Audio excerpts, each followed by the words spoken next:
ہر کام کا ایک سلیقہ ہوتا ہے، ایک طریقہ ہوتا ہے، ایک قرینہ ہوتا ہے، ایک ادب ہوتا ہے، مینرز ہوتے ہیں، اور جب کوئی کام صحیح طریقے پر کیا جائے تو وہ صحیح نتائج بھی سامنے لاتا ہے۔ دعا کے آداب میں سے اہم ترین آداب، سب سے پہلے ہم باطنی آداب کی بات کریں گے کہ ہمارے اندر کیا ہونا چاہیے، ہماری سوچ میں کیا ہونا چاہیے۔ تو پہلی چیز ہے اخلاص اور پوری توجہ، یعنی جب بھی ہم اللہ سبحانہ تعالیٰ کی طرف رجوع کریں تو توجہ اور دھیان کے ساتھ کریں، اپنے آپ کو فوکس کریں، پوری یکسوئی کے ساتھ دعا مانگیں۔ ایسے ہی چلتے پھرتے غافل دل کے ساتھ یا سوچ کہیں اور ہے اور منہ سے کچھ اور بول رہے ہیں تو وہ ٹھیک ہے، آپ کی زبان کا ذکر تو ہو جائے گا لیکن دعا کا حق ادا نہیں ہوگا۔ قرآن مجید میں اللہ تعالیٰ فرماتے ہیں وَادْعُوهُ مُخْلِصِينَ لَهُ الدِّينَ، اور اس کے لیے دین کو، عبادت کو خالص کرتے ہوئے اس کو پکارو، یعنی جب اس سے دعا کرو تو پھر اپنے اندر اخلاص پیدا کرو۔ رسول اللہ صلی اللہ علیہ وسلم نے فرمایا اللہ سے قبولیت کے یقین کے ساتھ دعا مانگا کرو کہ اللہ تعالیٰ ضرور قبول کرے گا، اور جان لو کہ اللہ غافل اور لہو و لعب میں مشغول دل کی دعا قبول نہیں فرماتا۔ یعنی اگر آپ توجہ نہیں کرتے اللہ تعالیٰ کی طرف، آپ دھیان نہیں دیتے، آپ کا دل کہیں اور مشغول ہے، صرف زبان سے ہی آپ تکرار کیے چلے جا رہے ہیں تو وہ کافی نہیں، ایسی دعا فائدہ نہیں دے گی۔ دعا کے لیے توجہ ضروری ہے۔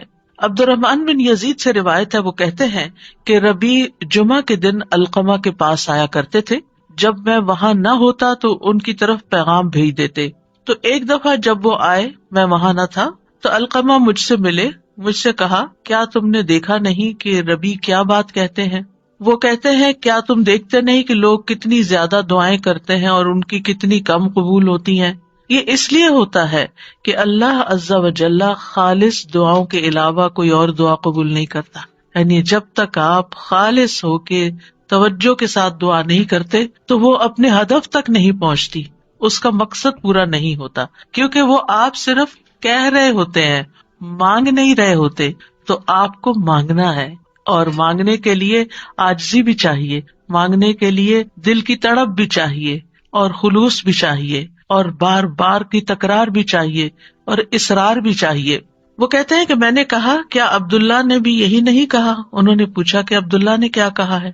انہوں نے کہا کہ عبداللہ نے بیان کیا کہ اللہ کسی لوگوں کو سنانے والے، یعنی جو شخص کسی کو سنانے کے لیے دعا کرتا ہے، ریاکار اور ہنسی مذاق سے دعا کرنے والے کی دعا قبول نہیں کرتا، صرف اس دعا کرنے والے کی دعا قبول کرتا ہے جس کے دل سے دعا نکلتی ہے، خلوص کے ساتھ دعا نکلتی ہے۔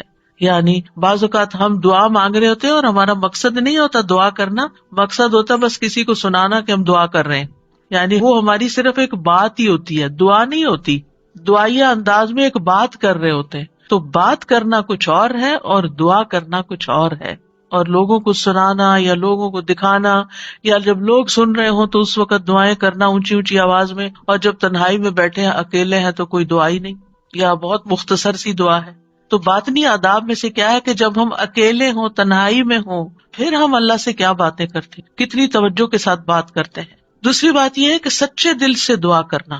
امام احمد بن حنبل رحمہ اللہ سے کہا گیا کہ ہمارے اور رحمان کے عرش کے درمیان کتنا فاصلہ ہے؟ سوال کیا کسی نے، یعنی کتنا فاصلہ یہاں سے عرش تک کا؟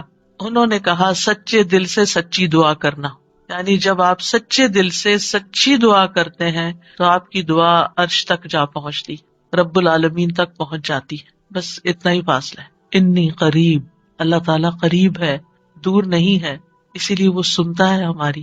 سبحان اللہ، اللہ تعالیٰ عرش پر ہوتے ہوئے ہمارے دلوں کے حال جانتے ہیں، اور ہماری چپکے چپکے کی ہوئی باتیں اور دعائیں اور آہیں اور پکار وہ سب بھی سنتے ہیں۔ پھر قبولیت کے یقین کے ساتھ دعا کرنا۔ نبی صلی اللہ علیہ وسلم نے فرمایا تم میں سے کوئی شخص اس طرح دعا نہ کرے کہ اے اللہ اگر تو چاہے تو میری بخشش کر دے، اگر تو چاہے تو مجھ پر رحم کر دے، اگر تو چاہے تو مجھے روزی دے دے۔ نہیں، بلکہ پختگی کے ساتھ سوال کرنا چاہیے، کیونکہ اللہ جو چاہتا ہے کرتا ہے، اللہ پہ کوئی جبر کرنے والا نہیں۔ تو پکی پکی دعا کرے کہ اللہ تعالیٰ یہ چاہیے، ایسا ہی چاہیے، اصرار کے ساتھ، تکرار کے ساتھ، خلوص کے ساتھ۔ اور پھر قبولیت دعا کے بارے میں پریشان نہ ہو کہ ہم نے تو خلوص بھی اور تکرار، اصرار سب کچھ کر لیا، پھر بھی ہماری دعا قبول نہیں ہوئی۔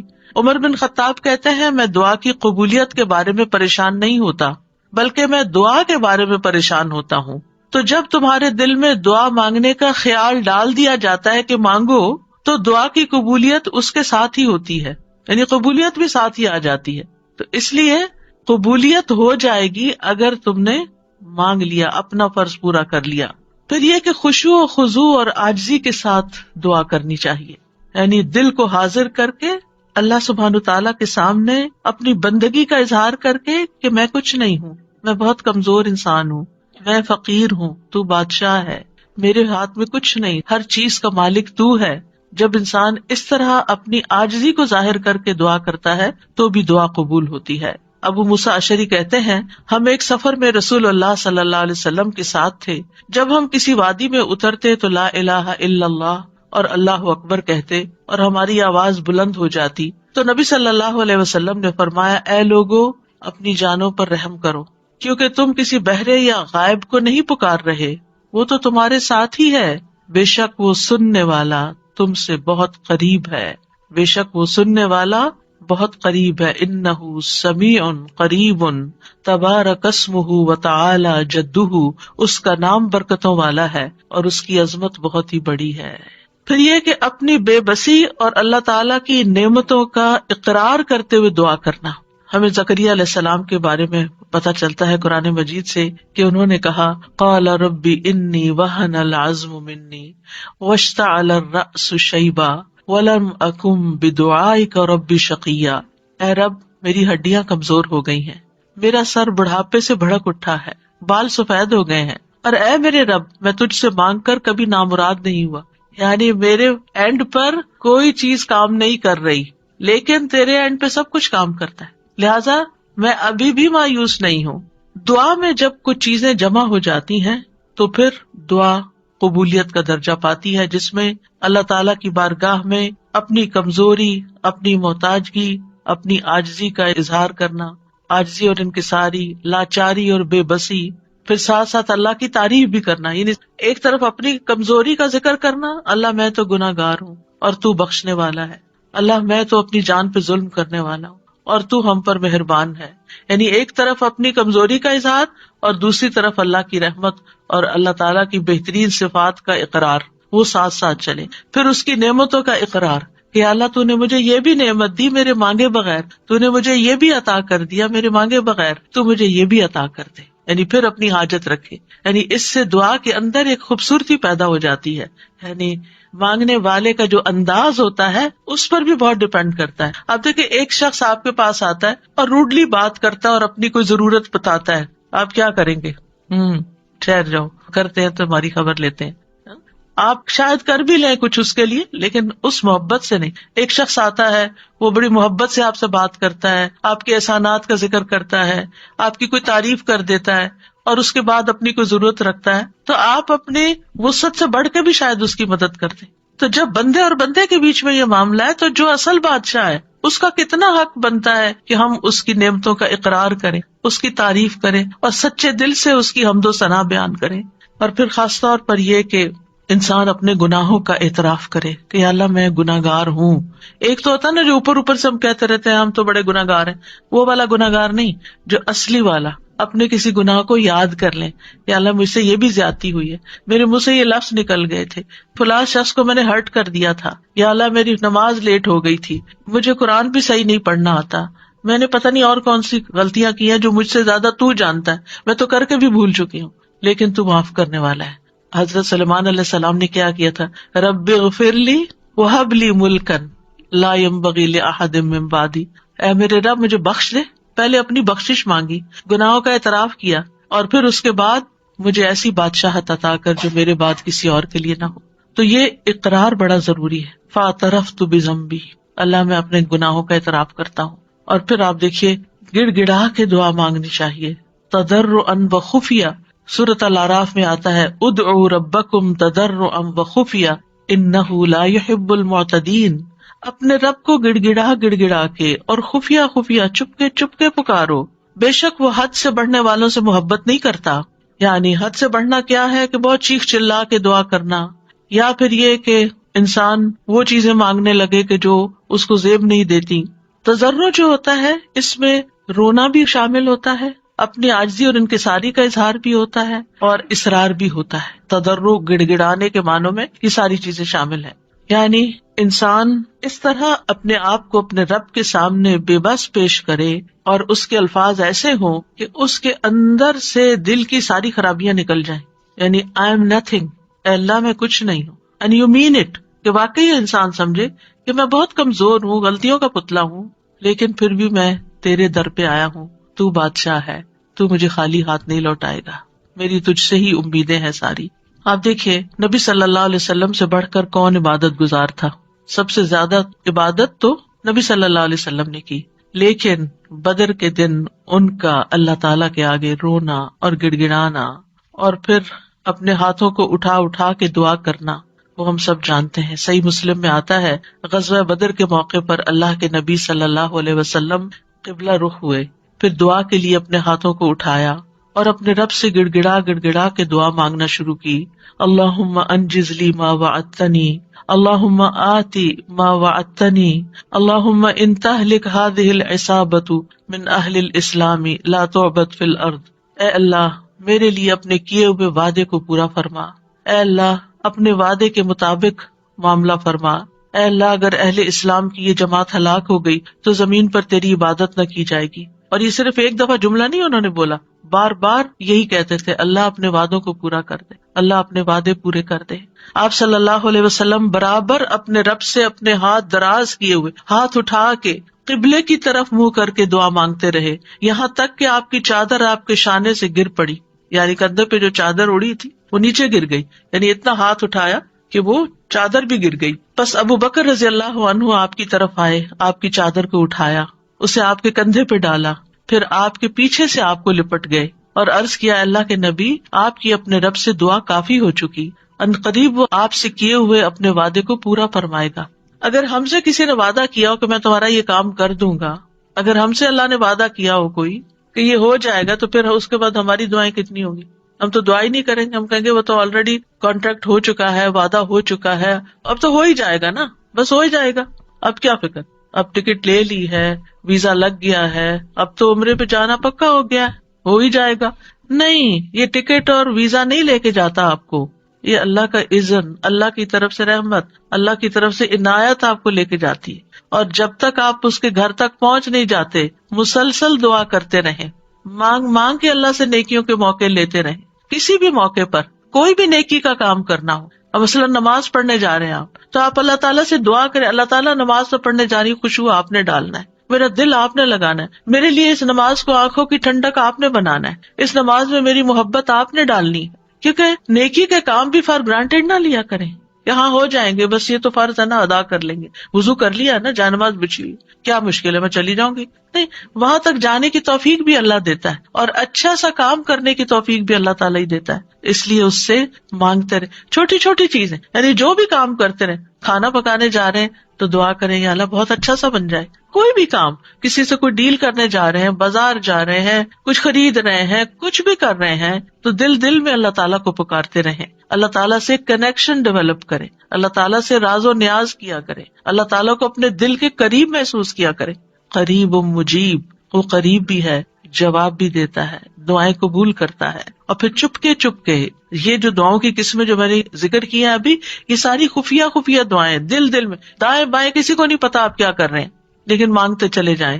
زکریا علیہ السلام کے بارے میں اللہ تعالیٰ نے خاص طور پہ فرمایا، ذکر رحمت ربک عبدہ زکریا اذ نادى ربہ نداء خفیا.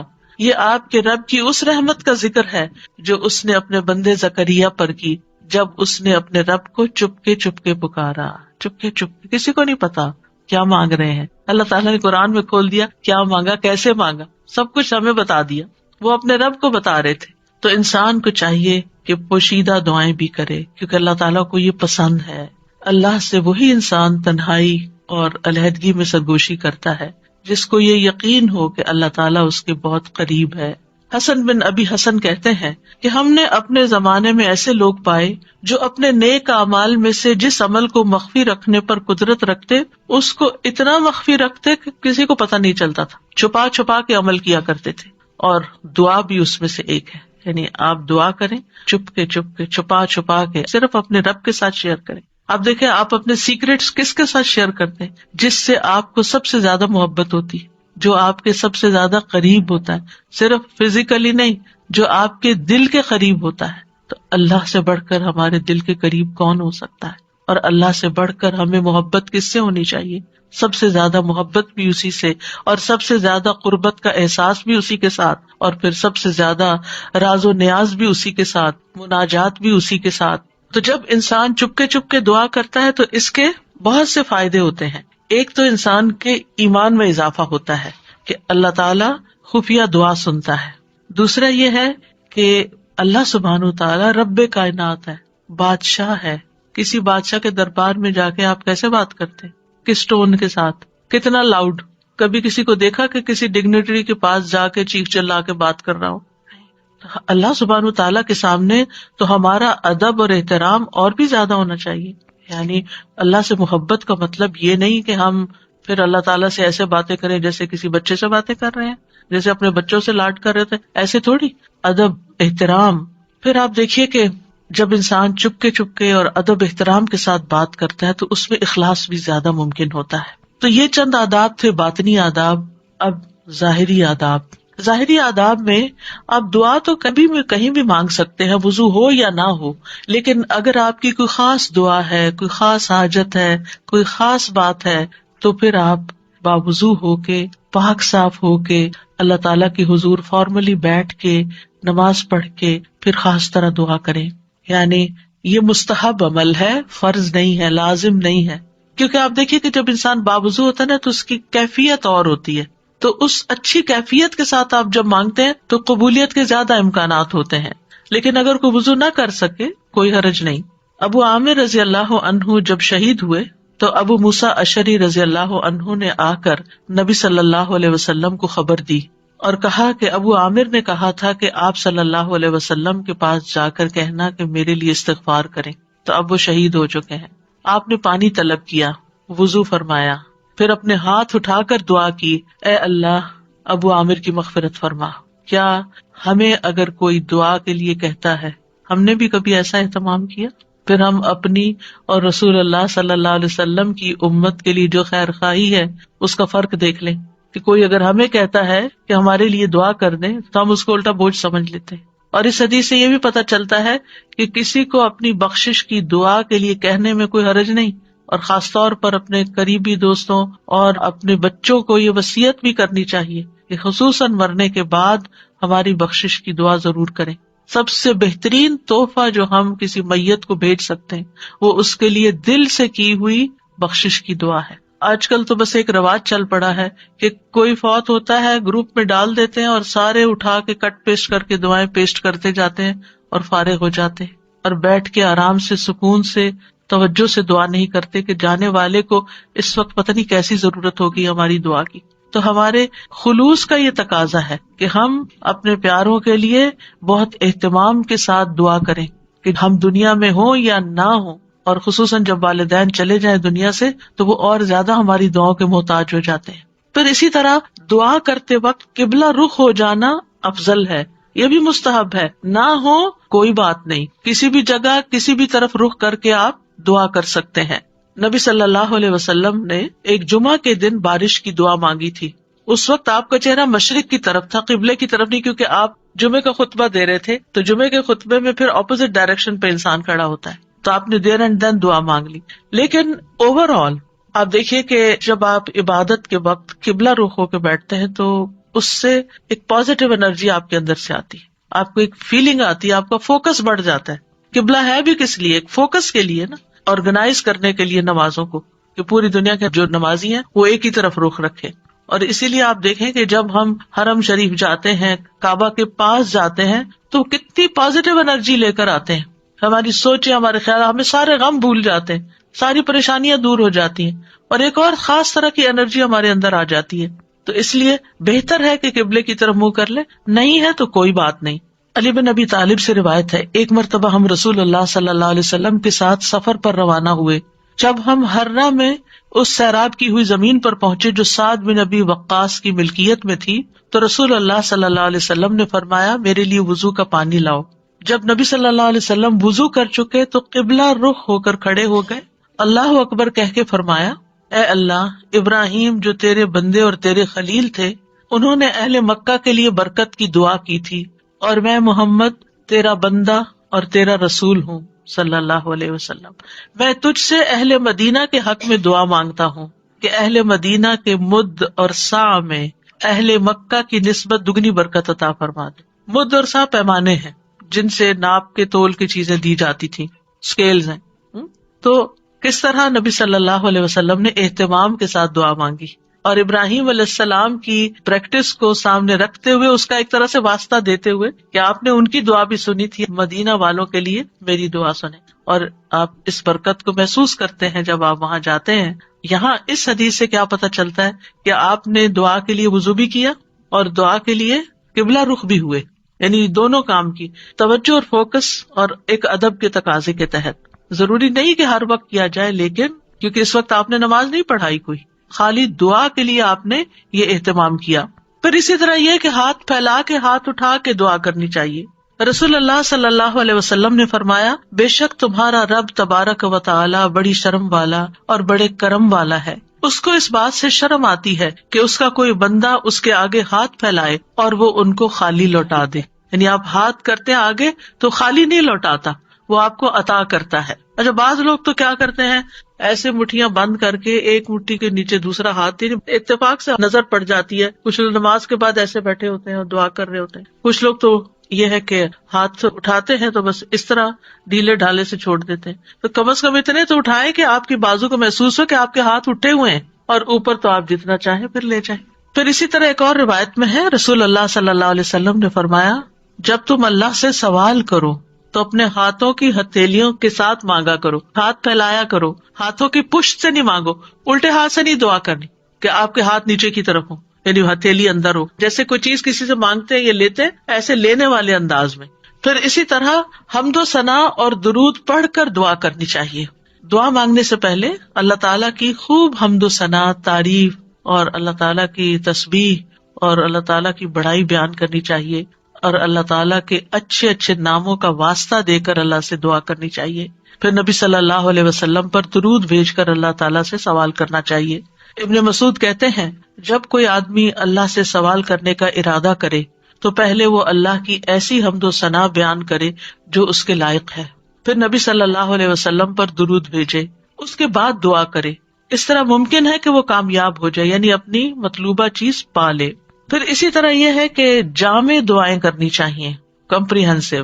حضرت عائشہ کہتی ہیں کہ رسول اللہ صلی اللہ علیہ وسلم جامع دعا پسند فرماتے اور اس کے علاوہ کو چھوڑ دیتے، یہ بہت لمبی نہیں کرتے تھے، مختصر، یعنی بہت لمبی دعا اور بہت ڈیٹیل میں جانے کی بجائے جامع کلام اور اچھے کلمات کا انتخاب کیا جائے جس سے اللہ تعالیٰ کی رحمت ہماری طرف آئے۔ اچھے الفاظ کا جو چناؤ ہے، اس کے بارے میں خطابی کہتے ہیں کہ انسان کو چاہیے کہ اپنی دعا کے لیے اور اپنے رب کی تعریف کے لیے اچھے الفاظ اور عمدہ کلمات کا انتخاب کرے، اور ان کلمات کا انتخاب کرے جن کے اندر یعنی تھوڑے لفظوں میں میننگ زیادہ ہو۔ جامع کا مطلب یہی ہوتا ہے، کیونکہ یہ بندے کی مناجات ہے، یعنی بندے کی سرگوشیاں ہیں اس ہستی کے لیے جو سب سرداروں کا سردار ہے، کوئی اس جیسا نہیں، کوئی اس کے مشابہ نہیں۔ اب دیکھیے کہ جب آپ کسی ایسے شخص کو کچھ نوٹ بھیجتے ہیں، چاہے وائس نوٹ ہو، چاہے لکھ کر بھیجیں، جس کا آپ احترام کرتے ہوں، جس کو کوئی اہمیت دیتے ہوں، تو آپ کس طرح بات کرتے ہیں، کون سے الفاظ استعمال کرتے ہیں؟ سب سے اچھے الفاظ استعمال کرتے ہیں، خوبصورت انداز میں بات کرتے ہیں، اور اگر آپ کو اپنی بات پسند نہ آئے تو آپ کیا کرتے ہیں؟ میسج ڈیلیٹ کرتے، تو یہ ٹھیک نہیں ہے، دوبارہ کرتے ہیں، اور ایسے انداز میں بات کرتے ہیں کہ دوسرے کو سمجھ آ جائے۔ تو اللہ سبحانہ تعالیٰ سے ہم اس طرح بات کریں کہ جو خوبصورت الفاظ پر مبنی ہو، الفاظ کا چناؤ بھی اچھا ہو، لیکن اس چناؤ میں تصنع نہیں ہو، آرٹیفیشلٹی نہیں ہو، تکلف نہیں ہو، یہ پسند نہیں کیا گیا۔ ابن عباس کہتے ہیں کہ دعا میں قافیہ بندی سے پرہیز کرنا، یعنی پوئٹری نہیں بنا لیں دعا کو، کیونکہ میں نے رسول اللہ صلی اللہ علیہ وسلم اور آپ کے صحابہ کو پایا کہ وہ ہمیشہ اس سے اجتناب کرتے تھے۔ پھر اسی طرح دعا میں مبالغے سے پرہیز کرنا چاہیے، رسول اللہ صلی اللہ علیہ وسلم نے فرمایا ان قریب اس امت میں ایسے لوگ آئیں گے جو طہارت اور دعا میں مبالغہ کریں گے. طہارت میں مبالغہ کیا ہے کہ اب جیسے وضو کرنا ہے نا تو اس کے لیے اتنا پانی گرانا اور دھوتے چلے جانا اور بار بار دھونا کہ ابھی صاف نہیں ہوئے, ابھی میرا خیال ہے ہم پاک نہیں ہوئے. نہیں, اس میں انسان کو اعتدال اختیار کرنا چاہیے. نبی صلی اللہ علیہ وسلم تھوڑے سے پانی سے پورا وضو کر لیا کرتے تھے. اور اسی طرح دعا میں مبالغہ آرائی جو ہے وہ بھی پسندیدہ نہیں ہے. پھر اپنے گناہوں کا اعتراف کر کے توبہ استغفار کر کے دعا کرے. نبی صلی اللہ علیہ وسلم نے فرمایا ایک بندے نے گناہ کیا اور کہا اے میرے رب میں نے گناہ کیا تو مجھے بخش دے. اس کے رب نے فرمایا کیا میرا بندہ جانتا ہے کہ اس کا کوئی رب ہے اور گناہ کی وجہ سے سزا بھی دیتا ہے؟ میں نے اپنے بندے کو بخش دیا, کیونکہ میرے بندے کا یہ یقین تھا کہ میرا رب بخشش فرمانے والا ہے, اسی لیے وہ میرے پاس آیا بخشش مانگنے کے لیے, تو میں نے اس کو بخش دیا. دعا کرنے والے کو پہلے اپنے لیے دعا کرنی چاہیے, پھر اپنے قریب والوں کے لیے, پھر دور والوں کے لیے. جیسے قرآن مجید میں آتا ہے ابراہیم علیہ السلام کی دعا ربنا اغفر لی ولوالدی وللمؤمنین یوم یقوم الحساب, اللہ مجھے بخش دے, میرے والدین کو بخش دے اور سارے مومنوں کو بخش دے قیامت کے دن. رسول اللہ صلی اللہ علیہ وسلم جب کسی کا ذکر کرتے ہوئے اس کے لیے دعا کرتے تو پہلے اپنے لیے کرتے, پھر اسی طرح تکرار اور اسراء سے دعا کرنی چاہیے. نبی صلی اللہ علیہ وسلم جب دعا کرتے تو 3 مرتبہ دعا کرتے, ہر دفعہ نہیں لیکن جو خاص دعائیں ہوتی. رسول اللہ صلی اللہ علیہ وسلم نے فرمایا جو شخص 3 مرتبہ اللہ سے جنت مانگے, جنت کہتی ہے اللہم ادخلہ الجنہ, یعنی آپ جب نماز میں یا بعد میں دعا کرتے ہیں کہ اللہم انی اسألک الجنہ, اللہم انی اسألک الجنہ, اللہم انی اسألک الجنہ, تو جنت کہتی ہے اللہم ادخلہ الجنہ. پھر اسی طرح جو بھی ضرورت ہو اس کے لیے صرف 1 آدھ دفعہ دعا کر کے چھوڑ نہ دی جائے بلکہ کثرت سے مانگتے رہیں. ابو درداء کہتے ہیں جو کثرت سے دروازہ کھٹکھٹاتا ہے قریب ہے اس کے لیے کھول دیا جائے, جو کثرت سے دعا مانگتا ہے قریب ہے کہ اس کی دعا قبول کر لی جائے. پھر اسی طرح پوری کوشش لگا دینی چاہیے, اللہ کی رحمت سے مایوس نہیں ہونا چاہیے. یہ نہیں کہنا چاہیے کہ 20 سال ہو گئے یہ دعا کرتے ہوئے ابھی تک قبول نہیں ہوئی. نہیں, مانگتے رہیں. ہر دعا کی قبولیت کا ایک وقت ہے. یعقوب علیہ السلام کی دعا کتنے سالوں میں جا کے قبول ہوئی, بعض کہتے ہیں 40 سال بعد, اس سے بھی زیادہ بتاتے ہیں. اسی طرح ابراہیم علیہ السلام کی جو دعا نبی صلی اللہ علیہ وسلم کے بارے میں تھی کئی ہزار سال کے بعد وہ قبول ہوئی. پھر اسی طرح باقی پیغمبروں کی بھی جو دعائیں ہیں, یعنی ہم دیکھتے ہیں دونوں طرح سے معاملات ہیں, فوری طور پر بھی اور تاخیر سے بھی, کیونکہ یہ اللہ تعالیٰ کو پتا ہے کہ ہمارے لیے کیا بہتر ہے. کیونکہ بعض اوقات اگر ہماری کوئی دعا فوری قبول ہو جائے تو ہو سکتا ہے کہ وہ ہمارے لیے نقصان دہ ہو جائے. پھر حلال روزی کا اہتمام کرنا. نبی صلی اللہ علیہ وسلم نے ایک شخص کا ذکر کیا جو طویل سفر کرتا ہے, پریشان ہے اور اس کے بال خاک آلود ہو رہے ہیں.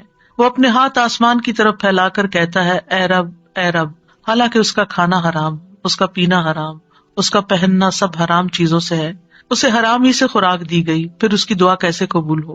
اس کا یہ مطلب نہیں کہ اگر انسان سے اتنے گناہ ہو چکے ہیں یا وہ حرام کام کرتا رہا ہے تو اب دعا ہی نہ کرے, نہیں, پھر بھی دعا کرے اور اس غلطی کا اعتراف کر کے پھر اللہ سے مانگے تو انشاءاللہ اس کی دعا بھی قبول ہوگی. پھر اسی طرح جب انسان خوشحالی کی حالت میں ہو, آسودگی ہو, سب کچھ ہے, پھر بھی دعائیں مانگے کہ اللہ ان نعمتوں کو برقرار رکھنا, اور خاص طور پر آخرت کی مانگتا رہے. رسول اللہ صلی اللہ علیہ وسلم نے فرمایا جو شخص چاہتا ہو کہ اللہ خوشی اور غم کے وقت اس کی دعا قبول کر لے تو اسے چاہیے کہ وہ خوشحالی اور آسودگی میں بکثرت دعا کرے. پھر یہ ہے کہ بد دعا نہ کی جائے, نہ اپنے لیے نہ اپنے اہل و عیال کے لیے. وہ آتا ہے نا کہ وَيَدْعُ الْإِنسَانُ بِالشَّرِّ دُعَاءَهُ بِالْخَيْرِ وَكَانَ الْإِنسَانُ عَجُولًا, اور انسان برائی کی اسی طرح دعا کرتا ہے جیسے وہ بھلائی کی دعا کرتا ہے, یعنی بد دعا کر لیتا ہے اپنے لیے, اور انسان بہت جلد باز ہے. رسول اللہ صلی اللہ علیہ وسلم نے فرمایا اپنے اوپر بد دعا نہ کرو, نہ اپنی اولاد پر بد دعا کرو, نہ اپنے خادموں پر بد دعا کرو, نہ اپنے مال پر بد دعا کرو. کہیں ایسا نہ ہو کہ قبولیت کی گھڑی ہو جس میں اللہ تعالیٰ سے کچھ مانگا جائے اور وہ قبول کر لے, کیونکہ بعض اوقات انسان غصے میں آ کے, بعض اوقات ہرٹ ہو کے زبان سے کوئی ایسے الفاظ نکال دیتا ہے, جیسے بچوں کے بارے میں بعض اوقات غصہ آتا ہے انسان کو تو پھر بہت شدید بعض اوقات وہ پریشان کرتے ہیں. تو ایسی صورت میں زبان پہ آتے آتے بعض اوقات کچھ لفظ رک جاتے ہیں, تو اس میں ان کی ہدایت کی دعا مانگنی چاہیے. ایک بات یاد رکھیے کہ جب انسان اپنے پورے جذبات میں ہوتا ہے نا, چاہے وہ غصہ ہو, غم ہو, خوشی ہو, ایکسائٹمنٹ ہو, کچھ بھی ہو, اس وقت انسان بڑے دل سے دعا کرتا ہے. ان گھڑیوں کو کیش کرے, یا عام طور پر تم ڈھیلے ڈھیلے ٹھنڈے ٹھنڈے دعائیں مانگ رہے ہوتے ہیں نا، کوشش کر کر کے فوکس کر رہے ہوتے ہیں، لیکن جس وقت ہم سخت پریشان ہوتے ہیں یا سخت ضرورت پڑ جاتی ہے، کچھ کھو جاتا ہے، کچھ ہو جاتا ہے ایسا کہ جو ہمارے اوپر بہت گراں گزرتا ہے، تو ہم ہل جاتے ہیں. وہ جو ہلنا ہے نا، اس وقت آپ اپنے رب کو بہت شدت سے پکاریں، تو وہ شدت جو ہے وہ انشاءاللہ فائدہ دے گی. یعنی اپنے آپ کو ڈائیورٹ کر لیں، بجائے غصہ لوگوں پہ نکالنے کے اور غلط باتیں کرنے کے کہ جو پلٹ کے اپنے اوپر ہی آئے. کیونکہ اگر آپ کسی کو بھی بد دعا دیتے ہیں اور وہ اس کا اہل نہیں، وہ واپس آپ پر ہی آ جائے گی. تو اس لیے بہت احتیاط کی ضرورت ہے. تو چینلائز کر لیں اپنے غصے کو، چینلائز کر لیں اپنے غم کو، چینلائز کر لیں اپنی انتہائی ایکسائٹمنٹ کو. اس طرح پھر انسان کے اندر سے دعا نکلتی ہے، آنسو بھی آ جاتے ہیں اور انسان اللہ تعالیٰ کو اپنے قریب محسوس کرتا ہے. پھر اسی طرح گناہ یا قطع رحمی کی دعا نہیں کرنی چاہیے. یعنی گناہ تو یہ ہے کہ انسان کسی غلط کام کا سودا کر رہا ہے اور اس کے لیے دعا کرے اور آپ سے بھی کہے کہ آپ دعا کریں، حالانکہ وہ غلط کام کرنے چاہ رہا ہے، تو اس کے لیے دعا نہیں کرنی چاہیے. دوسرا یہ ہے کہ قطع رحمی نہ ہو. قطع رحمی کیا ہوتی ہے کہ مثلاً کوئی کہے اپنے کسی بچے کے بارے میں، یا اللہ اس کو میری آنکھوں سے دور کر دے، اس قسم کی دعائیں نہیں کرنی چاہیے. یہ بددعا میں شامل ہو جاتی ہے. اور جلد بازی نہیں کرنی چاہیے کہ بس فوراً ابھی قبول ہو، نہیں تو میں تو آئندہ دعا نہیں کروں گی. اب آپ دیکھیے کہ دعا کے معاملے میں ایک اور چیز بھی ہے، اور وہ ہے دعا میں وسیلہ اختیار کرنا. تو دعا میں کچھ وسیلے جائز ہیں، کچھ جائز نہیں. جائز وسیلے کیا ہیں؟ نمبر 1، اسماء حسنی کو وسیلہ بنا کے دعا کرنا. قرآن مجید میں آتا ہے وَلِلَّهِ الْأَسْمَاءُ الْحُسْنَى فَادْعُوهُ بِهَا، اور سب اچھے نام اللہ ہی کے ہیں، سو اسے ان کے ساتھ پکارو، اچھے ناموں کے ساتھ. مثلا ہم یہ کہیں کہ یا حی یا قیوم برحمتک استغیث، اب یہاں اللہ کے ناموں کو وسیلہ بنایا اور رحمت مانگی. یا ذا الجلال والاکرام، یا من بیدہ ملکوت السماوات والارض، یا رب ربنا، یا رب العالمین، یا ارحم الراحمین، یا اللہ یا رحمان یا رحیم، یا اللہ یا کریم، یا وہاب، رزق مانگنا تو یا رزاق. اس طرح اللہ تعالیٰ کے ناموں کو وسیلہ بنا کے آپ دعا کر سکتے ہیں. کچھ تو وہ نام ہے جن میں اسم اعظم بھی ہے، اور نبی صلی اللہ علیہ وسلم نے ان ناموں کے ساتھ دعا کی ہے جو مشہور یا حی یا قیوم وغیرہ. لیکن یہ ہے کہ چونکہ ایک عمومی ہدایت ہے کہ اللہ کے ناموں کے ساتھ دعا کی جائے، تو کسی بھی نام کو جو آپ کو بہت اچھا لگتا ہے، اللہ تعالیٰ کی کوئی بھی پیاری صفت، اس کے ساتھ اللہ کو پکار کے آپ اللہ تعالیٰ سے دعا کریں. کیونکہ یہ بھی ایک محبت کا اظہار ہوتا ہے نا، جس سے آپ محبت کرتے ہیں اس کے آپ ہر نام سے ہی پیار کرتے ہیں، بلکہ نئے نئے نام رکھتے رہتے ہیں. یا قریب یا مجیب بھی کہہ سکتے ہیں. پھر فرشتے بھی آپ دیکھیں کہ اللہ کے ناموں کو وسیلہ بنا کر دعا کرتے ہیں. الذین یحملون العرش ومن حولہ یسبحون بحمد ربہم ویؤمنون بہ ویستغفرون للذین آمنوا، کیا کہتے ہیں؟ ربنا وسعت کل شیء رحمۃ وعلما، اے ہمارے رب تو نے ہر چیز کو اپنی رحمت اور علم سے گھیر رکھا ہے. تو یہ اللہ کے ناموں کو وسیلہ بنا رہے ہیں ایک طرح سے. اس کے بعد کہتے ہیں فاغفر للذین تابوا، اللہ جو توبہ کرتے ہیں، واتبعوا سبیلک، تیرے رستے پہ چلتے ہیں، ان کو بخش دے، وقہم عذاب الجحیم، اور انہیں جہنم کے عذاب سے بچا لے. انبیاء علیہ السلام بھی اللہ کے ناموں کا وسیلہ اختیار کرتے ہیں. حضرت سلیمان نے عرض کیا تھا قال رب اغفر لی وہب لی ملکا لا ينبغی لأحد من بعدی انک انت الوہاب، تو بہت عطا کرنے والا ہے، تو مجھے بھی عطا کر. پھر اسی طرح یوسف علیہ السلام نے دعا کی تھی رب قد آتیتنی من الملک وعلمتنی من تأویل الاحادیث فاطر السماوات والارض انت ولی فی الدنیا والآخرہ توفنی مسلما والحقنی بالصالحین.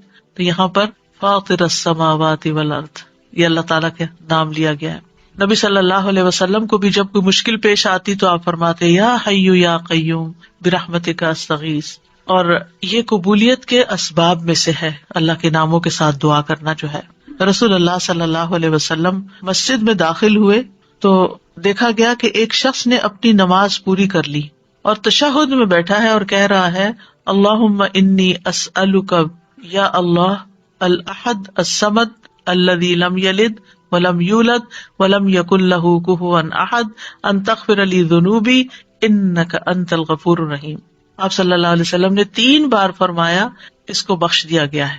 یعنی اس دعا کے ساتھ آپ دیکھیں کہ اس میں اخلاص بھی ہے نا. یا اللہ الاحد الصمد الذی لم یلد ولم یولد وَلَمْ يَكُنْ لَهُ كُفُوًا أَحَدٌ، یہ سورۃ اخلاص کا حصہ ہے. أَن تَغْفِرَ لِي ذُنُوبِي، میں توحید خالص کا اقرار کر کے اپنے گناہوں کی معافی مانگتا ہوں. پھر یا ذی الجلال والاکرام کو لازم پکڑ لینا چاہیے. نبی صلی اللہ علیہ وسلم نے فرمایا ان ناموں کے ساتھ چمٹے رہو، یعنی روزانہ ان ناموں کے ساتھ اللہ تعالیٰ سے دعا کرنی چاہیے. پھر یہ کہ ادب کے ساتھ اس کی صفت بیان کرتے ہوئے دعا کرنی چاہیے. پھر رب کے وسیلے سے دعا کرنی چاہیے. یعنی ابو درداء کہتے ہیں اللہ تعالیٰ مومنوں پر رحم فرمائے، وہ مسلسل یہی کہتے رہے ربنا ربنا ربنا ربنا، یہاں تک کہ ان کی دعا قبول کر لی گئی. اپنے نیک اعمال کو وسیلہ بنا کے دعا کرنا، یعنی یہ وسیلہ دے سکتے ہیں ہم. اور اس کی دلیل وہ غار والے ہیں جو غار میں پھنس گئے تھے. 3 لوگ، انہوں نے اپنے اپنے نیک عمل کو وسیلہ بنا کر دعا کی تو غار کے دروازے یا دھانے سے بھاری پتھر ہٹ گیا جو 3 لوگ مل کے بھی ہٹا نہیں پا رہے تھے. پھر اپنے ایمان لانے کو وسیلہ بنا سکتے ہیں. الذین یقولون ربنا اننا آمنا فاغفر لنا ذنوبنا وقنا عذاب النار، جو لوگ کہتے ہیں اے ہمارے رب، بے شک ہم ایمان لے آئے تو ہمارے لیے ہمارے گناہوں کو بخش دے، یعنی ہمارے ایمان کی وجہ سے ہمارے گناہوں کو بخش دے اور ہمیں آگ کے عذاب سے بچا لے. پھر زندہ نیک لوگوں کی دعا کے ساتھ وسیلہ پکڑنا، یعنی ان سے دعا کروانا. نیک لوگوں میں سے اگر کوئی آدمی زندہ ہے، آپ کے والدین ہیں، سارا وقت عبادت میں لگے رہتے ہیں، کوئی غیبت چگلی نہیں کرتے ادھر ادھر، نانا نانی دادا دادی بزرگ ہو جاتے ہیں نا، یا والدین بھی بزرگ آپ کے پاس ہیں، اور آپ دیکھتے کہ سارا دن یا وہ تسبیح کر رہے ہیں یا وہ قرآن پڑھ رہے ہیں یا وہ نمازیں پڑھ رہے ہیں، اور عمر کے اس حصے میں پہنچ گئے ہیں کہ اب وہ کوئی برا کام نہیں کرتے، تو ان سے بھی خاص دعا کروانی چاہیے. یعنی ان کے پاس جا کر کہنا آپ ہمارے لیے دعا کریں یا ان سے دعا کروائیں، تو یہ دراصل آپ ان کا وسیلہ پکڑ رہے ہیں. ایک طرح سے یہ بھی وسیلہ ہے. مثلاً آپ کہہ سکتے ہیں کہ آپ میرے لیے دعا کریں اللہ تعالیٰ مجھے بخش دے، یا اگر رزق کا معاملہ ہے تو رزق، یا شفا چاہیے تو اللہ تعالیٰ سے دعا کریں اللہ تعالیٰ میری بیماری دور کر دے، یا جو بھی کوئی مسئلہ ہو. یا اسی طرح یہ کہ اگر بارش نہیں برس رہی ہے اور کوئی لوگوں کے لیے پرابلم ہو رہی ہے تو ان سے کہہ سکتے ہیں کہ وہ بھی خاص دعا کریں. حضرت عمر رضی اللہ عنہ جو تھے، رسول اللہ صلی اللہ علیہ وسلم کے چچا عباس کی دعا کو انہوں نے وسیلہ بنایا تھا. انس بن مالک کہتے ہیں جب کبھی عمر رضی اللہ عنہ کے زمانے میں قحط پڑتا تو عمر رضی اللہ عنہ عباس بن عبد المطلب کے وسیلے سے دعا کرتے تھے اور فرماتے اے اللہ، پہلے ہم تیرے پاس اپنے نبی کا وسیلہ لایا کرتے تھے تو پانی برساتا تھا، اب ہم اپنے نبی کے چچا کو وسیلہ بناتے ہیں تو ہم پر پانی برسا، یعنی ان سے بھی دعا کرواتے. تو انس رضی اللہ عنہ کہتے ہیں چنانچہ انہوں نے ایک دفعہ ایسے کیا تو خوب بارش برس پڑی. تو یہ جو کسی سے جا کے کہنا کہ آپ دعا کریں، اس میں کوئی حرج نہیں، لیکن صرف ایک رسم بنا لینا، ہر وقت دعا کے لیے کہتے رہنا، آپ دوسرے کے لیے دعا شروع کر دیں، فرشتہ آمین کہے گا وہ آپ کو وہی لگ جائے گی. یعنی اس کو ایک رسم نہ بنائیں. یعنی لوگوں نے نا شدت اختیار کر لی ہے، ان ایکسٹریم پہ چلے گئے، یا ہر وقت یہی کہتے رہتے ہیں بس دعا کریں دعا کریں دعا، یا پھر دوسری طرف کہتے کسی کو بھی نہ کہیں دعا کریں. یہ دونوں چیزیں ٹھیک نہیں، اعتدال میں رہیں. ایک عورت اپنے بچے کو لے کر نبی صلی اللہ علیہ وسلم کی خدمت میں حاضر ہوئی اور عرض کیا اے اللہ کے نبی، اس کے حق میں اللہ سے دعا کیجیے، اور میں 3 بچوں کو دفن کر چکی ہوں، یعنی اس سے پہلے میرے 3 بچے فوت ہو چکے ہیں، آپ اس کے لیے دعا کیجیے. آپ نے پوچھا تم نے 3 بچوں کو دفن کیا ہے؟ اس نے کہا ہاں. آپ نے فرمایا تم نے پھر جہنم سے ایک مضبوط بندش باندھ لی ہے، یعنی اللہ تعالیٰ تمہارے لیے ان بچوں کی وجہ سے آگ سے تمہیں بچا لے گا. تو یہ دعا کا ایک طرح سے وسیلہ بن گیا. اب کچھ وسیلے ناجائز بھی ہیں تو ان کا بھی پتہ ہونا چاہیے. ان میں سے فوت شدہ نیک آدمی کو وسیلہ بنانا، اس کی ممانعت ہے. کیوں؟ اس لیے کہ وہ نہیں ہماری باتیں سنتے، وہ ہمارا حال نہیں جانتے. قرآن مجید میں سورۃ فاطر میں آتا ہے والذین تدعون من دونہ ما یملکون من قطمیر ان تدعوہم لا یسمعوا دعاءکم ولو سمعوا ما استجابوا لکم وَيَوْمَ الْقِيَامَةِ يَكْفُرُونَ بِشِرْكِكُمْ وَلَا يُنَبِّئُكَ مِثْلُ خَبِيرٍ. اور وہ جنہیں تم اس کے سوا پکارتے ہو وہ کھجور کی گٹلی کے چھلکے کے مالک بھی نہیں ہے. کتنی باریک سی، آپ رمضان آ رہا ہے نا تو کھجوریں کھائیں گے تو وہ چھلکا ضرور اتار کے دیکھیں کہ کیا چیز ہو، ہاتھ سے مسل دے تو نظر بھی نہیں آتا. یعنی اللہ کے سوا کوئی اتنی چیز کا بھی اصل مالک نہیں ہے. یہ ہم مانتے ہیں ہمارے پاس جو کچھ اللہ نے ہمیں دے رکھا ہے. فرمایا اگر تم انہیں پکارو تو وہ تمہاری پکار سنتے ہی نہیں، یہ جو لوگوں نے ایک ڈھنگ بنا رکھا ہے نا، بزرگوں کی قبروں پہ جا کر ان سے کہتے ہیں آپ ہمارے لیے دعا کریں، بھائی وہ فوت ہو چکے ہیں، وہ کیسے سن سکتے ہیں؟ آپ کو اگر کوئی بے ہوش کر دے تو آپ کو کوئی بات نہیں سنائی دیتی، آپ سوئے پڑے ہو تو آپ کو سنائی نہیں دیتی، تو آپ فوت ہو کے کیسے کسی کی باتیں سننا شروع ہو گئے؟ اور اگر وہ سن بھی لے تو تمہیں جواب نہیں دے سکتے، اگر وہ سن لیں، اللہ چاہے تو کسی کو بھی سنوا سکتا ہے۔ اور خاص طور پر جب میت کا حساب کتاب ہو رہا ہوتا ہے شروع میں، تو اس وقت وہ جوتوں کی چاپ وغیرہ سنتا ہے۔ اگر اس وقت کوئی کہے کہ اس وقت میں اس نیک انسان سے کہتا ہوں اور یہ سن رہا ہے کیونکہ جوتوں کی چاپ سن رہا ہے تو میری بات بھی سن لے گا، مستجابوا لکم، وہ تمہیں جواب نہیں دے سکتے، تمہارے لیے کچھ کر نہیں سکتے۔ اس وقت ان کو اپنی پڑی ہے، ان کا تو اپنا امتحان ہونے لگا ہے، وہ تمہارے لیے کہاں سے دعائیں کریں گے؟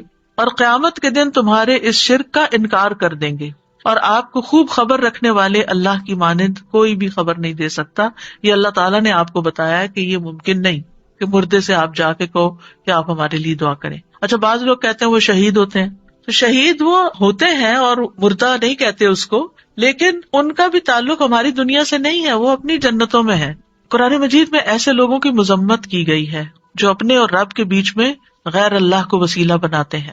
سورۃ الزمر میں آتا ہے، الا للہ الدین الخالص والذین اتخذوا من دونہ اولیاء ما نعبدهم الا لیقربونا الی اللہ زلفی ان اللہ یحکم بینہم فیما ہم فیہ یختلفون ان اللہ لا یہدی من هو کاذب کفار۔ خبردار، خالص دین صرف اللہ ہی کا حق ہے، اور وہ لوگ جنہوں نے اس کے سوا اور حمایتی بنا رکھے، اللہ کو چھوڑ کے اوروں کو اپنا مددگار سمجھ رکھا ہے، وہ کہتے ہیں ہم ان کی عبادت نہیں کرتے مگر اس لیے کہ یہ ہمیں اللہ سے قریب کر دیں۔ ہم بزرگوں کی قبر پہ اس لیے جاتے ہیں کہ وہاں زیادہ دعا قبول ہوتی۔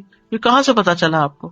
الا لیقربونا الی اللہ زلفی، اچھی طرح قریب کر دیں، یقیناً اللہ ان کے درمیان اس کے بارے میں فیصلہ کرے گا جس میں وہ اختلاف کر رہے ہیں، بے شک اللہ اس شخص کو ہدایت نہیں دیتا جو جھوٹا اور بہت ناشکرا ہو۔ ایسے لوگ پھر کسی کی سنتے بھی نہیں۔ آپ کو معلوم ہے نا، دور جاہلیت میں لوگ بتوں کی پوجا کرتے تھے، وہ ان کو خدا نہیں سمجھتے تھے، وہ کہتے تھے یہ خدا کے اوتار ہیں اور ہم یہ سمجھتے ہیں کہ ان کی سفارش سنی جاتی۔ اور وہ بت کن کے ہوتے تھے؟ پاسٹ کے نیک لوگوں کے، جیسے قوم نوح نے بت بنا لیے تھے۔ لیکن یاد رکھیے، جو آیت ہم ریپیٹڈلی ہر روز سنتے ہیں اور ہر روز اس کا معنی جانتے ہیں، اس میں وَإِذَا سَأَلَكَ عِبَادِي عَنِّي وَإِنِّي قَرِيبٌ، کوئی واسطہ وسیلہ بیچ میں نہیں، میں خود اپنے بندے کے قریب ہوں، کسی اور کو بیچ میں لانے کی کیا ضرورت ہے؟ ڈائریکٹ اس کو پکارے۔ جیسے آپ اپنا کیس خود پیش کر سکتے ہیں، کوئی اور نہیں آپ کے لیے کر سکتا۔ جو چوٹ آپ کو لگی ہوئی ہے، جو غم آپ کے دل میں ہے، وہ کسی اور نے نہیں ایکسپیرینس کیا، لہٰذا اس دکھی ٹوٹے دل کے ساتھ جب اللہ سے مانگیں گے تو کیوں نہیں سنے گا؟ ضرور سنے گا۔ اب دعا کی قبولیت کے کچھ اوقات، اگرچہ انسان ہر وقت دعا کر سکتا ہے، لیکن کچھ ٹائم دوسرے ٹائمز کی نسبت زیادہ قبولیت والے ہوتے ہیں، جن میں سب سے پہلے آذان۔ حدیث میں آتا ہے آذان اور اقامت کے درمیان دعا رد نہیں کی جاتی، لیکن پہلے آپ اذان کا جواب دیں، اذان کے بعد والی دعا پڑھیں، درود پڑھیں اور پھر مانگیں، قبول ہو جائے گی۔ پھر فرض نمازوں کے بعد، سبحان اللہ، ہر روز 5 دفعہ فرض نماز ادا کرتے ہیں، اس کے فوراً بعد دعا قبول ہوتی ہے۔ ابو امامہ کہتے ہیں رسول اللہ صلی اللہ علیہ وسلم سے پوچھا گیا کون سی دعا زیادہ قبول ہوتی ہے؟ آپ نے فرمایا رات کے آخری حصے میں اور فرض نمازوں کے بعد مانگی جانے والی دعا۔ اس میں دونوں طریقے سے آپ مانگ سکتے ہیں، ایک سلام پھیرنے سے پہلے جہاں رب جعلنی پڑھتے ہیں وہاں بھی اپنی دعائیں مانگ سکتے ہیں، اور دوسرے سلام کے بعد بھی یاد آئے تو اس وقت بھی مانگ سکتے ہیں۔ پھر دوران سجدہ رسول اللہ صلی اللہ علیہ وسلم نے فرمایا جہاں تک سجدے کا تعلق ہے تو اس میں خوب دعا کرو، یہ دعا اس لائق ہے کہ تمہارے حق میں قبول کی جائے، اور سجدے کی حالت میں انسان اللہ کے بہت قریب ہوتا ہے تو اس وقت خوب دعا کرنی چاہیے۔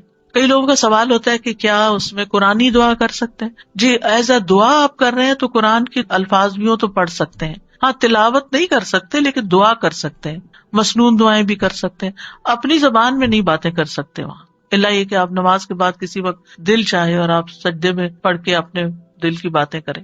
پھر رات کا آخری حصہ، فجر کی اذان سے پہلے کا وقت، نبی صلی اللہ علیہ وسلم نے فرمایا تمام اوقات سے زیادہ بندہ پچھلی رات میں رب کے سب سے زیادہ قریب ہوتا ہے، بس اگر تم سے ہو سکے تو تم اس گھڑی کو یاد کرنے والوں میں سے بن جاؤ تو ضرور بن جاؤ، یعنی اس وقت تم ضرور اللہ کو یاد کرو، اس وقت دعائیں کرو۔ پھر جمعہ کے دن ایک خاص گھڑی، ابو ہریرہ روایت کرتے ہیں رضی اللہ عنہ کہ رسول اللہ صلی اللہ علیہ وسلم نے جمعہ کے دن کا تذکرہ کیا، آپ نے فرمایا اس میں ایک گھڑی ایسی ہے کہ کوئی مسلمان بندہ نماز پڑھتے ہوئے اللہ سے جو بھی مانگتا ہے اسے ضرور عطا کر دیا جاتا ہے.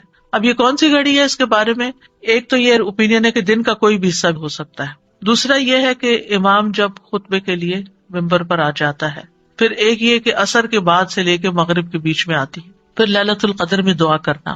عرفہ کے دن حاجیوں کے لیے عرفہ کا دن ہم بھی کر لیں تو کیا حرج ہے، اگر ان کی سنی جا رہی ہے تو رب ہماری بھی سن رہا ہے. لیکن وہ تو چونکہ مشقت اٹھا کے وہاں پہنچے ہیں تو اس لیے وہ زیادہ قریب ہے. نبی صلی اللہ علیہ وسلم نے فرمایا بہترین دعا وہ ہے جو عرفہ کے دن مانگی جائے. حضرت عائشہ کہتی ہے کہ رسول اللہ صلی اللہ علیہ وسلم نے فرمایا اللہ عرفہ کے دن سے زیادہ کسی دن اپنے بندوں کو آگ سے آزاد نہیں کرتا اور اللہ اپنے بندوں کے قریب ہوتا ہے. پھر فرشتوں کے سامنے اپنے بندوں پر فخر فرماتے ہوئے کہتا ہے یہ سارے بندے کیوں آئے ہیں یہاں، گھر بار چھوڑ کے مال خرچ کر کے اتنی تکلیف اٹھا کے یہاں کس لیے جمع ہے.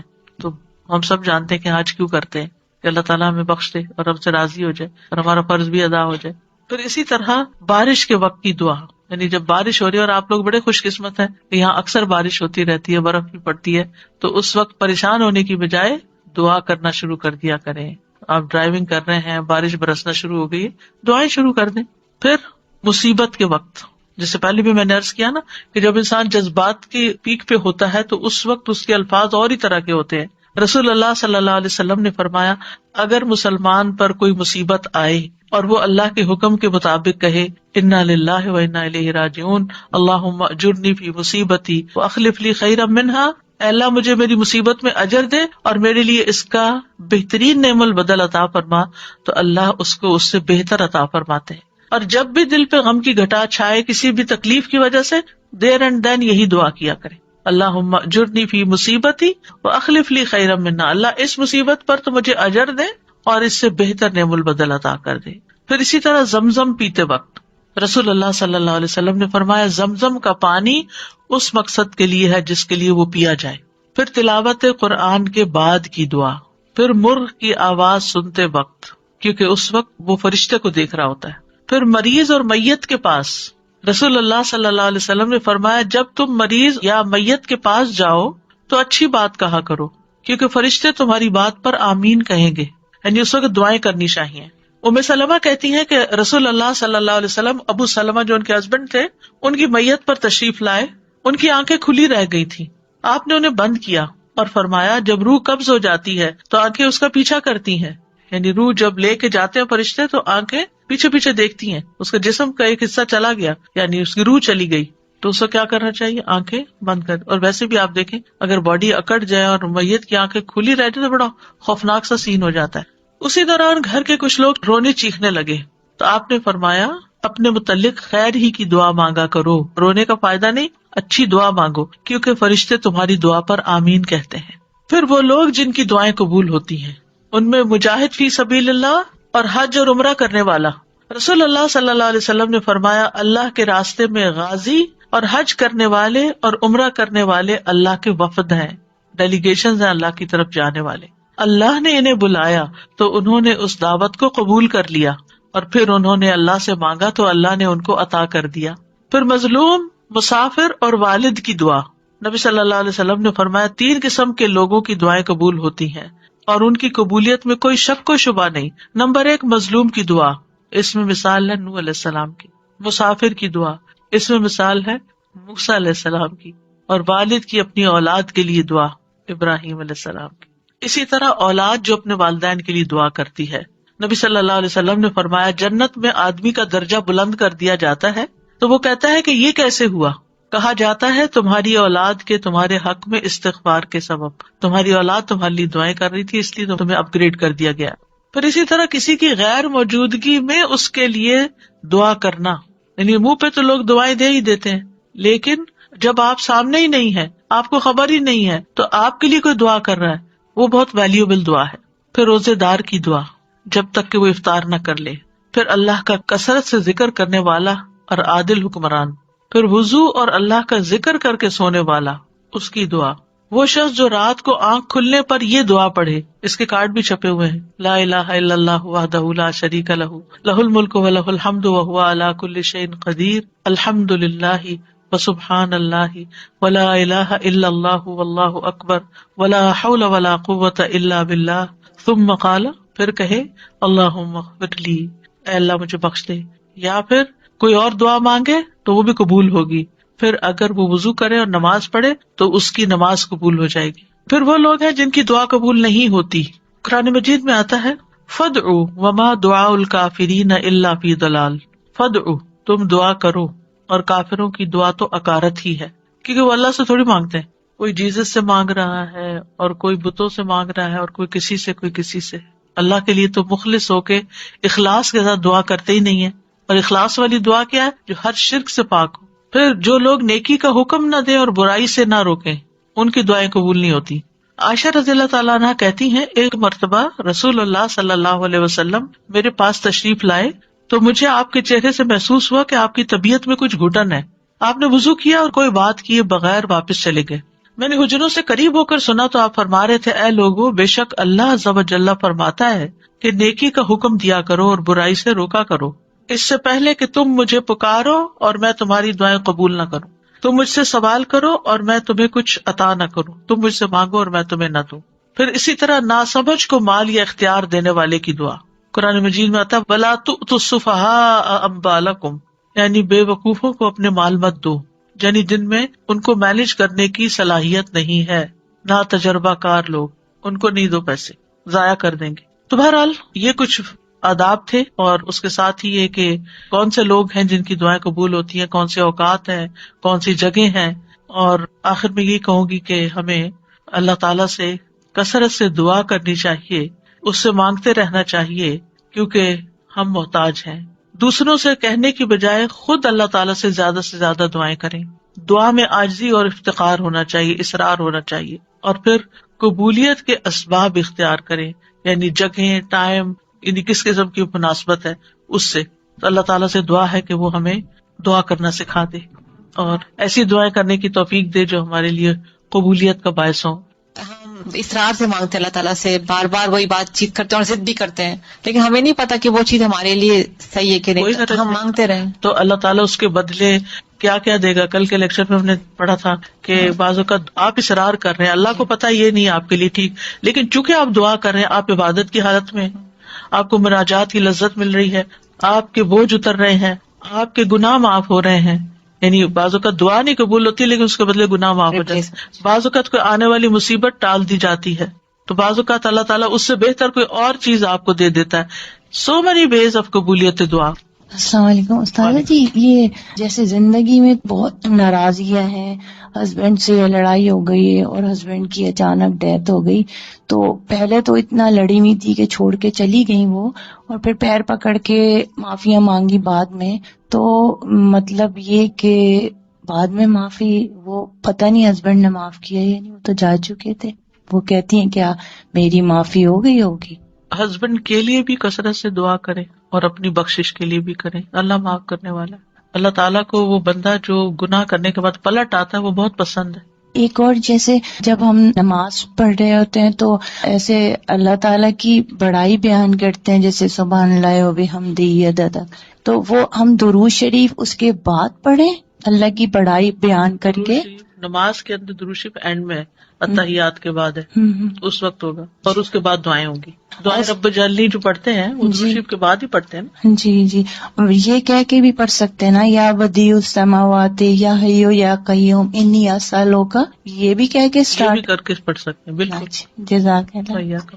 استاذہ جی، یہ جو کہتے ہیں نا کہ ہم اپنے والدین کی جو دعائیں مانگتے ہیں تو ان کے جنت میں درجات اللہ تعالیٰ بلند کرتے ہیں.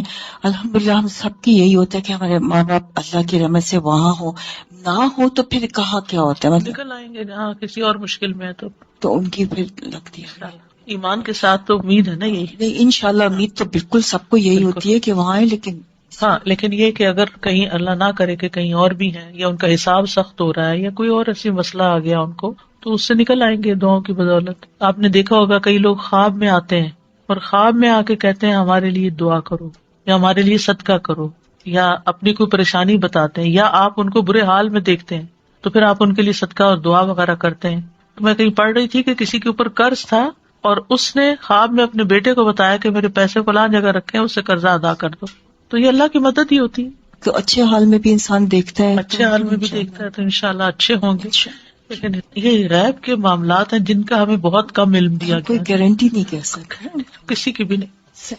میری امی نے جب قرآن لکھا تھا نا ترجمہ, تو انہوں نے خواب میں دیکھا تھا کہ ان کے والدین ہیں اور ان کو 2 بڑی بڑی کرسیاں اور اس کے ان پر تاج پہنایا جا رہا ہے. تو اولاد کیوں نہ نیکیاں کرے پھر, اور ایسے بچوں کو اور ایسے اولادوں کو اللہ تعالیٰ توفیق دے کہ وہ ایسے نیک کام کریں جو ان تک ہمارے بڑوں سے بڑوں تک بخشش کا وسیلہ بنے. بالکل.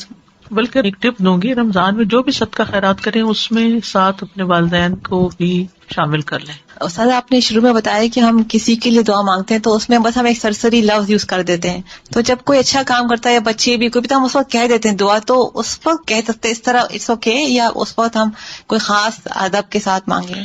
مطلب ادب اس وقت کیا ہوگا کہ الفاظ اچھے ہوں اور احترام ہو, یعنی ہر وقت وضو کرنا, ہر وقت قبلہ رخ ہونا, ہر وقت فارمل اس میں بیٹھ کے کرنا, یہ نہیں ممکن ہوتا. چلتے پھرتے اٹھتے بیٹھتے ہر حال میں آپ دل میں پکار سکتے ہیں. آپ نے ابھی ارشاد فرمایا کہ جب ہم ہتھیلیاں کھول کے ہتھیلیوں سے دعا مانگنی چاہیے. جی, تو جب ہم سجدے میں جیسے دعا قبول ہوتی تو ہمارے تو ہاتھ یوں ہوتے ہیں, تو ہم ان کو یوں کریں.